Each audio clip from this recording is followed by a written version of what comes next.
So let me just say, first of all, that Pakistan had stabilized its economy and was heading in the right direction when COVID hit us. And just like every country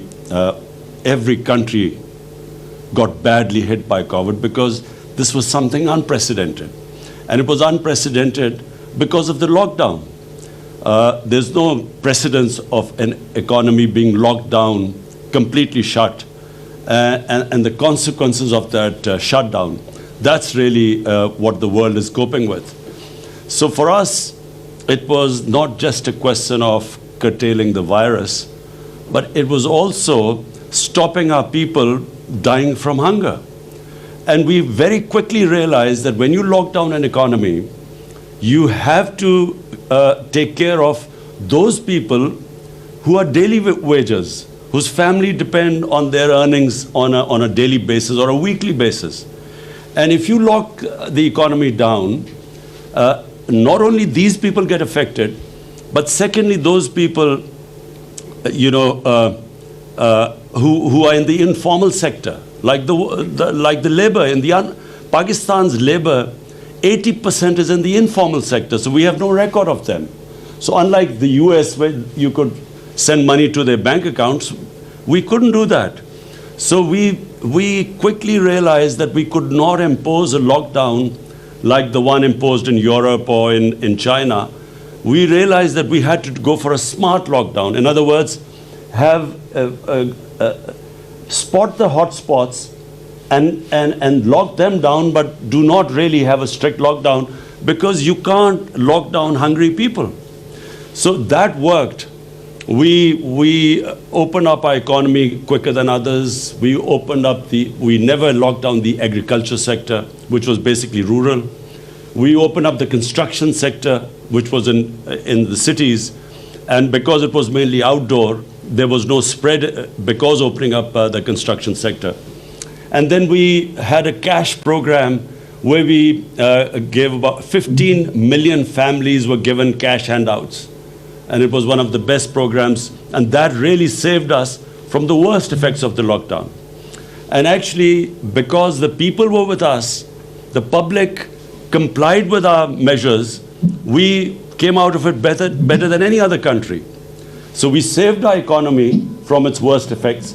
Also, we saved people dying from the virus. Now, of course, we are hitting a second peak. And my worry right now is that, number one, because we succeeded so well, people are no longer that worried about the virus anymore. And so we do not find that sort of level of compliance. And secondly, we do not know how long this second wave, because it's in the winter, we don't know what this winter wave is going to be like. So, there's a bit of worry right now, because our cases are climbing up quite rapidly these days. The lessons we learned from the first wave of COVID was that we, in our country, with our high levels of poverty and with a young population, high levels of unemployment, we cannot afford a lockdown where we lock down our businesses, where we lock down the factories. So we have taken a policy decision that we are going to keep the businesses and the factories which employ people. We are not going to lock them down. We are going to only lock down the non-essential, in other words, public gatherings and so on, where our economy doesn't get hurt. Because we feel that the consequences of hurting our economy on the people is going to be far greater than the effects of the virus. Now, the two challenges we faced, the two biggest challenges, one was the fiscal deficit. When we came to power, it was the biggest ever fiscal deficit in our history. And second was the current account deficit, the external deficit. And that also was a record deficit. So the first year and a half really was stabilizing the economy to bring these deficits down. So cutting our expenditure, improving governance, and then improving the tax collection to remedy the fiscal imbalancing. And secondly was cutting down on our imports and trying to stimulate our exports stimulate remittances into Pakistan, because that forms a considerable part of our foreign exchange earning. Foreign direct investment, which was improving and fortunately is improving again. And then also clamp down on money laundering.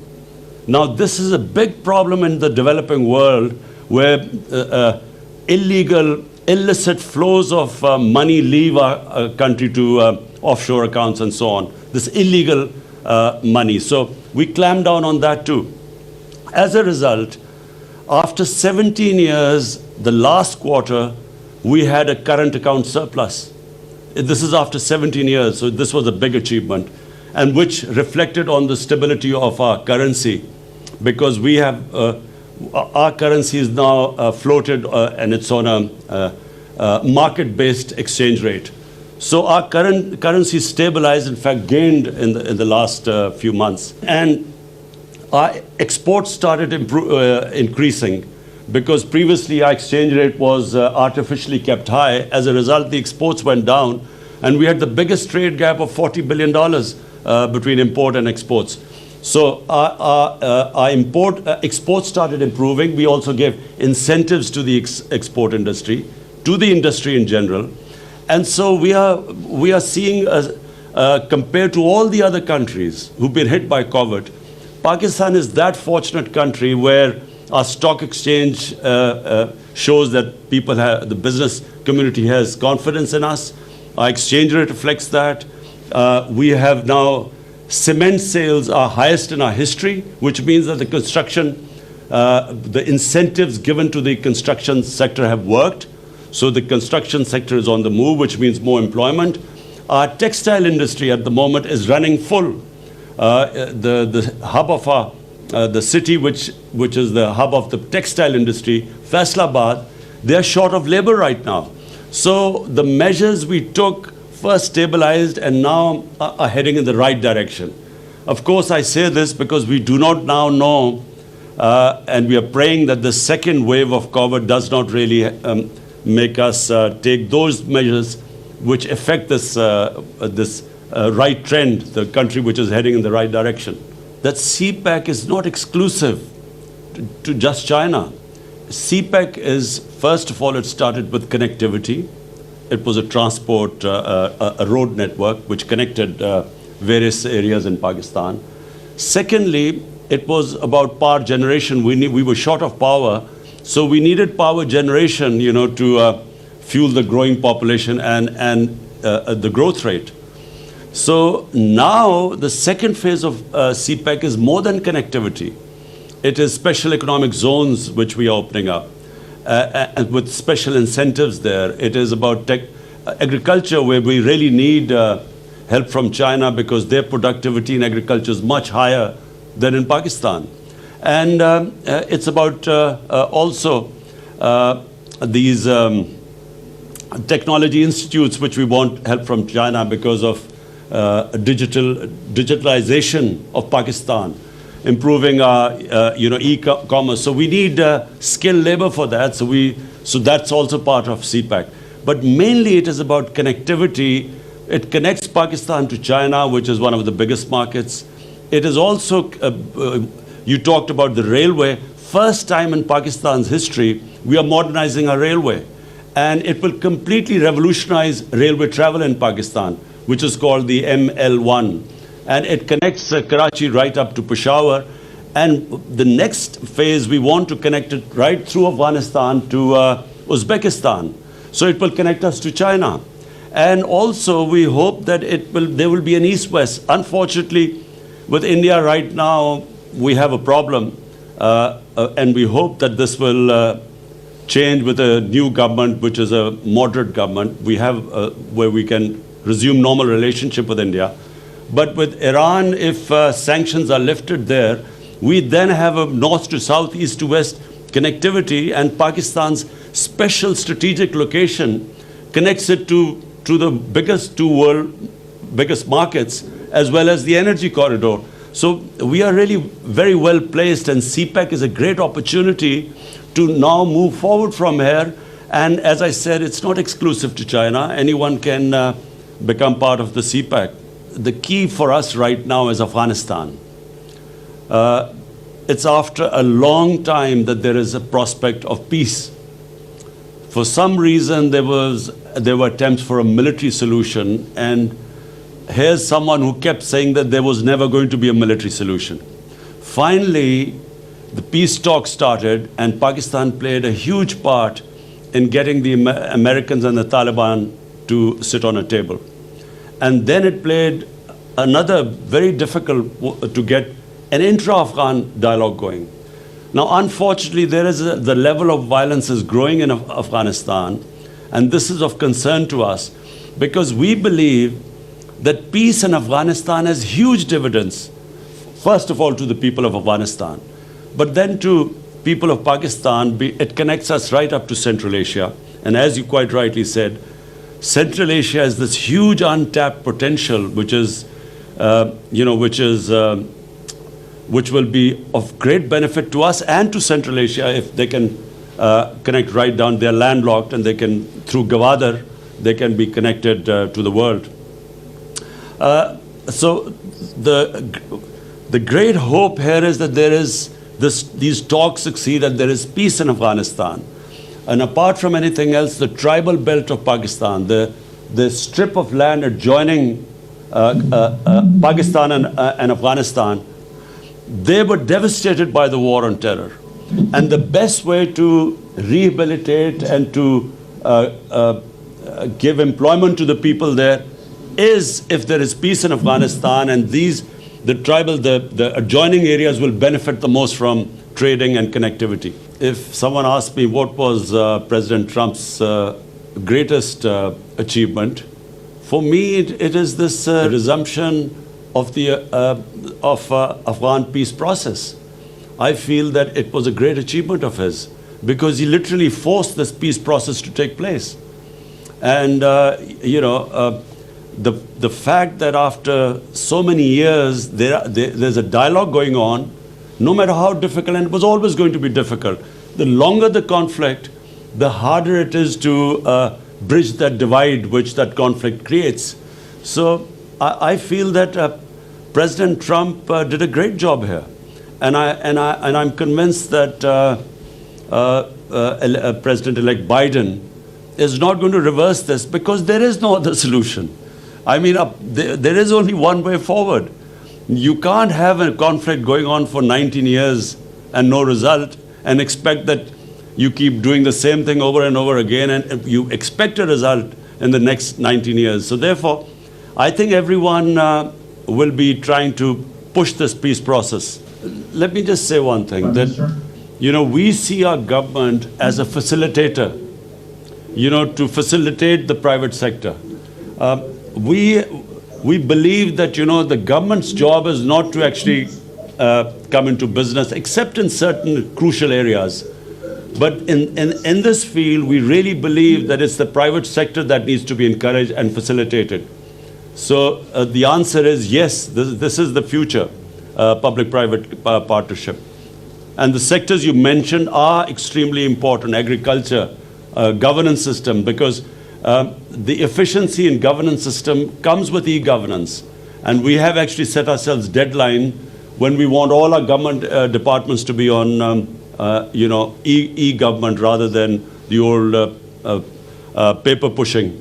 Pakistan's retail sale is almost around 125 to 130 billion dollars. It's a huge market, 220 million people, young population. More than me telling you, I would like you to tell Dr. Hafiz, what are the sort of things you want us to do? How do we encourage people like you? Because, and you mentioned groceries, this is something which really we have been working on in the past 4 or 5 months because of our food inflation. And we want somehow to encourage wholesale, or where the retail can get directly stuff from the farmers so that we can, the consumers can get low price groceries. And this has been a discussion going on within our government.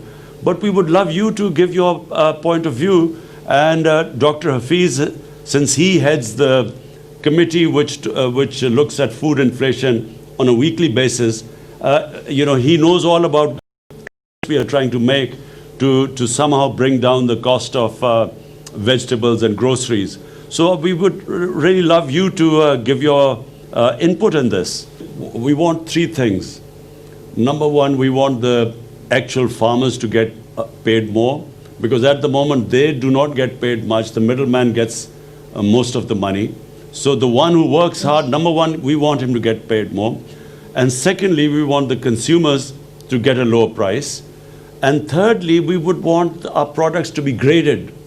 Problem is, this is, Pakistan has some of the best fruits and vegetables in the world. Problem is, because we don't grade them, we cannot market them, we can't export them as well. So, you have that expertise, so we would love to have that knowledge from you. And this government would really encourage any automobile investors in this country and especially who can export from Pakistan. So who can, manufacture the automobiles here and then export. And we have given a series of incentives for them. And in fact, there has been a growth post-COVID. There has been a growth in the sales of motor cars in Pakistan. And secondly, we have also just come up with an electric vehicle policy. So that also we are encouraging right now, bearing in mind this government is very conscious of the environment and the global warming and climate change. We have taken various steps. And one of them is that we are now encouraging electric vehicles to be made in Pakistan. What 28 paces in the ease of doing business we've improved in 1 year. I can just say one thing, that in Pakistan, in 60s, we were a model for the developing world. Pakistan was industrializing quicker than any other country in Asia. And Pakistan was given example of success. Unfortunately, 70s, we went the other way. We became more a socialist country. And so profit making almost became a crime at one point, which is sadly what happened in those days of, where there were two camps, capitalism and communism.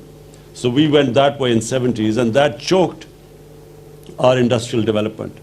This is the first government in Pakistan since 60s which has made it a point that we want to make profit making easy for people. So we want to do everything to make it easy for investors to make profit in Pakistan. And so as a result, we are trying to remove all the impediments that were in the way of profit making. So that means dealing with regulations, with red tape, all the problems we were stuck with. And so we are moving in that direction, and it is reflected now, and especially in our construction sector, because that's one sector where 30 industries are attached to it. So once that gets going, the other 30 industries all start moving up.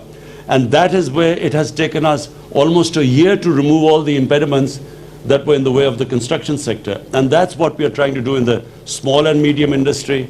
And Dr. Hafiz will tell you in the capital markets all the reforms that they're trying to make. So this Pakistan, the current Pakistan of the 220s, is all about creating wealth by industrializing, by making it easy for industrialists, and then using that wealth to lift up people out of poverty. And it's actually a model which China followed. Our biggest problem right now in Pakistan has been very expensive energy. We unfortunately, the sort of power generation contracts we signed in the past, the cost of that generation is unfortunately so high that we are almost 25% more expensive, producing more expensive energy in Pakistan compared to our competitors like Bangladesh and India. And I mean 25% more expensive energy to industry. And therefore, it has actually impeded our industrialization, which means wealth creation, and which means our inability to sort of raise people out of poverty or even to pay our debts. So therefore, our biggest challenge has been now to provide affordable energy to our industry. जनाब वज़ीराअज़म Imran Khan कआलमी इक़्तिसादी forum के तहत Pakistan strategy dialogue से खिताब आपने मुलाहिज़ा किया। उनका कहना है कि पाकिस्तान दुनिया के मुकाबले में स्मार्ट लॉकडाउन हमने लगाया पाकिस्तान में, और लॉकडाउन के साथ साथ मज़दूर तबके के मफादात का ख्याल भी रखा।